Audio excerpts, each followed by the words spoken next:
let's continue our conversation with the candidates tonight. We're focusing on Virginia's 7th District. The Republican in the race is Derrick Anderson. He is up late with me tonight here on the Final Five. We talked to you right after you won the nomination. You're back here with us tonight. You were campaigning in your hometown today of Spotsylvania with Speaker Mike Johnson. And I'm curious, Derrick, on the eve of this election, what goes through your mind as a candidate for this seat? Hey, Jim. Yeah, thanks for having me. As always, it's a pleasure.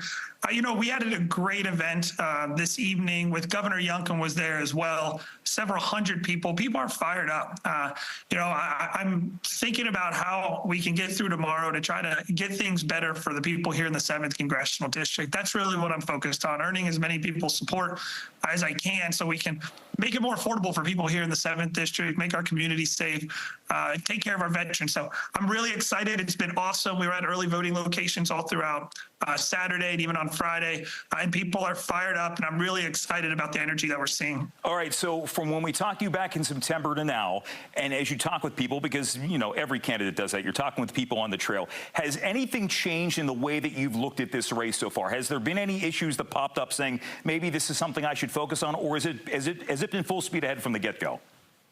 Well, it's been full speed from the get-go, Jim. But what I'm seeing, and I mentioned that I was at some of these early voting locations earlier this week, and we've been doing it since early voting has begun. But what's really fascinating is people are voting with their pocketbooks and their wallets. A lot of folks that I'm talking to in line at these early voting locations, I sat in Spotsylvania's line for about 25 minutes on Saturday and spoke to a group of people.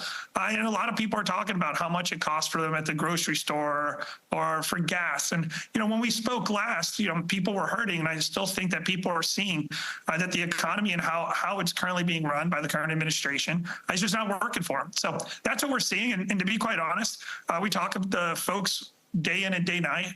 And there's a stark contrast between me and my opponent. My opponent is focused on his past. He's focused on his revenge toward President Trump and doubling down on the failed policies that got us into this place. While we're focused on the future. We're focused on making it more affordable. Right now, Virginians are paying about $1,100 more a month just to live. About a third of Virginians are living paycheck to paycheck, and a quarter of Virginians are delinquent on their credit cards. So we want to make sure we get the budget balanced, make sure we keep taxes low, get U.S. energy back up and running to make our economy work for folks. And then we talk about the border, the crime and the fentanyl poisoning is impacting the people here in our district. About 5 people a day in the Commonwealth of Virginia are overdosing on fentanyl. So we want to make sure the border is secure so our communities and safe. So that's what I'm hearing on the ground. I think it's just we're hearing more of it. Now it's closer to election, and I hope to earn the support of the people here in the 7th District to be the next congressman and be able to represent the people that raised me. So one of the things that has come up in this race from your campaign to the Vindman campaign, you have maintained that he has misrepresented his military career when he was confronted about that by CNN. Vindman said, people that have served more than a day know that you're referred to as Colonel, Lieutenant Colonel, Colonel. What has he done wrong, and is that disqualifying in this race? Yeah, Jim, what I'm seeing is that he's lied about his service, right? And there's no reason to do that, right? I have the utmost respect for every single person that served, but what he's lied about is his military rank. He claims to have been a colonel when he, in fact, wasn't. He retired as a lieutenant colonel, and he lied about his time overseas, saying that he used weapons of war on the battlefield when he, in fact, did not.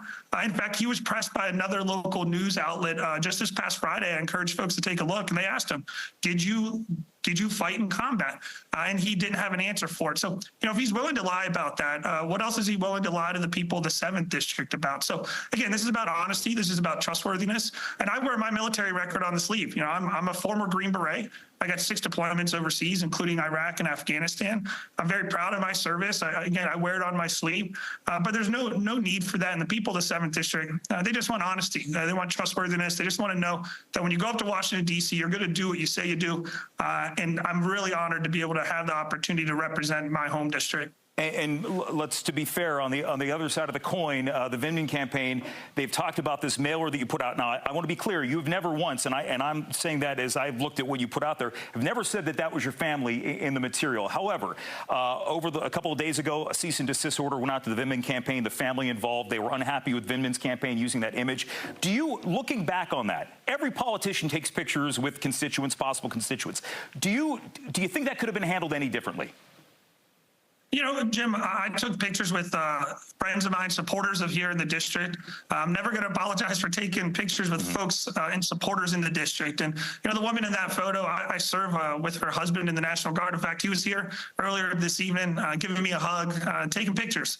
And my opponent did the same thing. He's taking pictures with people. Every politician, every person who's running for office does that. But again, I think the reason why he's focused on this and why he keeps talking about this is because he's on the wrong side of the issues. You know, when you ask him about the economy, he doesn't really have a strong answer on how he's planning on fixing the economy because he'd be a rubber stamp for Kamala Harris and Joe Biden's failed policies. He doesn't talk about the border. He doesn't talk about how making our communities safe. So he's focused on this. And again, he's distracting from the issues, and he's distracting from the fact that he lied about his military record and he got caught multiple occasions. Derrick, thank you so much. We appreciate the time as always. And I know it's a long campaign. You're at this point. I appreciate you taking some time. Good to see you again. Always a pleasure, Jim. Thank you so much, sir. And we're back after this.